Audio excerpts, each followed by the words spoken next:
গাজর কত করে দিচ্ছিস? আরে তুই লাস্টে তোর এই অবস্থা হয়েছে, তুই এখন গাজর বিক্রি করছিস? থ্যাংক গড আমি তোকে ছেড়ে দিয়েছি, না হলে আজকে তোর সাথে আমাকেও এখানে দাঁড়িয়ে গাজর বিক্রি করতে হতো। ছি ছি ছি, আমার এটা ভেবেই লজ্জায় মাথা হেড হয়ে যাচ্ছে যে আমি এরকম একটা ছেলের সাথে রিলেশনশিপে ছিলাম একটা টাইমে। দেখো পূজা, তুমি তোমার লাইফে ভালো আছো, আমি আমার লাইফে ভালো আছি। এরকম কারোর লাইফে এসে হঠাৎ করে কিছু না জেনে কাউকে এইভাবে জাজ করাটা উচিত না, ঠিক আছে? তাই নাকি?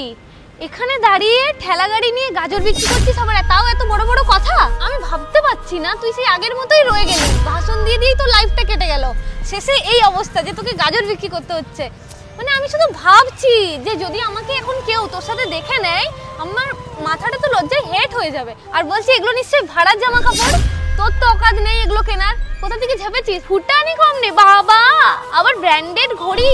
হ্যাঁ, কার থেকে ঝেপেছিস? পূজা দেখো, তখন থেকে তোমার অনেক কথা শুনছি, তুমি তোমার লাইফে ভালো আছো, আমাকে আমার লাইফে ভালো থাকতে দাও। কারোর লাইফে ভেবে কাটা হয়ে বিদো না, ঠিক আছে? বেশি বকিস না, হ্যাঁ বেশি ভাষণ দিস না আমাকে।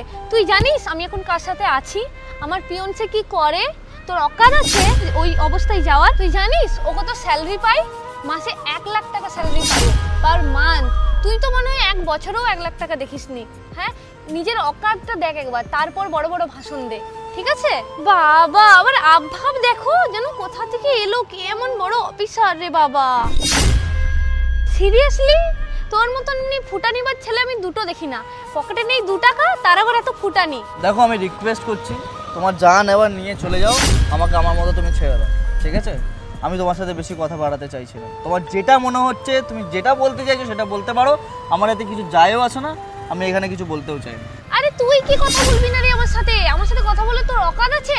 আমারই উচিত না তোর সামনে এইভাবে দাঁড়িয়ে থাকা? আমার স্ট্যাটাসটা কোথায় নামছে আমি শুধু ভাবছি, এই যে এখানে তোর সাথে দাঁড়িয়ে আছি, কেউ যদি আমাকে দেখে নেয় এই মুহূর্তে, কি ভাববে আমার ব্যাপারে? আমি কোথায় কোন এত বড় অফিসারের হবু ওয়াইফ, আর আমি তোর সাথে দাঁড়িয়ে কথা বলছি 2 টাকার এই গাজর বিক্রি ওনার সাথে। দেখো এইসব আর কথা বলো না, তোমার যা নেওয়ার আমাকে বলো, আমি দিয়ে দিচ্ছি, আর বাকি এত কথা বলতে। শুভ, কাজটা হয়ে গেছে, এবার তুই যেতে পারিস। ফাইনালি তুই এসে গেলি, যাক ভালো। জোগাড়ও করিস ভালো, বল কোথা থেকে উঠেছিস এটাকে, আবার এখানে ডেকেছিস? কি করবে তোর সাথে? গাজর বিক্রি করবে নাকি? আমার ভেবেই হাসি পাচ্ছে তোর অবস্থা দেখে। আর শোন, নেক্সট টাইম না আমার সাথে কথা বলার সময় নিজের অকাজটা দেখে তারপর কথা বলবি, ঠিক আছে? কি হয়েছে বলতো শুভ? কি বলছে মেয়েটা? ছাড়, কিছু বলতে হবে না। কি হয়েছে বলবে একটু আমাকে? আরে ছাড় না। না না, 1 মিনিট, ওকে এরকম ভুলভাল কথা বলছে, অকাত ফকাত মানেটা কি? কি হয়েছে? আপনি কে? আপনি কে মানে? আরে পুষ্কর ছাড় না, ছাড়। আপনি কি হয়েছে বলুন? আপনি আমার সাথে এভাবে কেন কথা বলছেন? আমি তো ওর সাথে কথা বলছি না। একটা সামান্য গাজর বিক্রি হলো, ওর সাথে এভাবেই কথা বলতে হয়, তুমি জানো না? শিখে নাও। তুমি কি পাগল? ও গাজর বিক্রি করবে? আসলে দোকানটা আমার, আমি ওকে দেখতে রেখে গেছিলাম, ঠিক আছে? ছাড় না। আরে দাঁড়া, বলতে দে। তুমি সত্যি খুব বড় পাগল। ওর এই গাজরের দোকানটা না, গাজরের দোকানটা আমার। ওই যে বড় গাড়িটা দেখতে পাচ্ছ কালো, ওইটা ওর গাড়ি, আর এরকম 5-6টা গাড়ি ওর ঘরে রাখা আছে। এই কলকাতা শহরে প্রায় ওই 17টা, তো 17খানা হোটেল আছে, মাস গেলে প্রায়, কি আর বলবো, অতটা গণিত তো আমি পারলে আমি গাজরের দোকান নিয়ে বসতাম না। আর তোমাদের মতন মেয়েরা, তাই তো? আর ওকে দেখো এত বড় হয়ে গেছে, তাও কোনোদিন আমাদের হাত ছাড়িনি, এখনো নর্মালি থাকে আমাদের মধ্যে। ও তার মানে এই গাজরের দোকানটা তোমার না? তুমি গাজর বিক্রি করো না? আমি তো জানতাম তুমি একদিন অনেক বড় বিজনেসম্যান হবে, লাইফে অনেক দূর এগিয়ে যাবে। এখন ডাইরেক্ট তুই থেকে তুমি।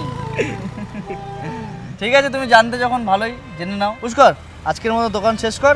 আর তোকে তো বললাম কালকে থেকে এসব আর করতে হবে না, কালকে থেকে তুই আমার অফিসে জয়েন করে নে, বুঝলি? আর বাকি হলো তোমার বয়ফ্রেন্ডের কথা, তোমার কথা। যদি কোনোদিন কোনো হেল্পের প্রয়োজন হয় আমাদের নিশ্চয়ই মনে করো। শোনো না, বলছি আমরা কি আবার আগের দিনগুলোই ফিরে যেতে পারি না? হ্যাঁ, ফিরে যেতে পারি তো। সেই আগের দিনের অবহেলাগুলো, আগের দিনের যখন তুমি আমাকে অপমান করতে টাকা পয়সা নেই, সেই দিনগুলোতে ফিরে যেতে পারি তো। সেই দিনটা আমার এখনো মাথায় আছে, অসুবিধা নেই। ভুলে যাও না সবকিছু, আমরা তো আবার নতুন ভাবে সবকিছু শুরু করতে পারি। ভুলে গেছি, আবার তোমাকেও ভুলে গেছি, এবার নতুন করে আমার লাইফটা আবার শুরু করবো। চল।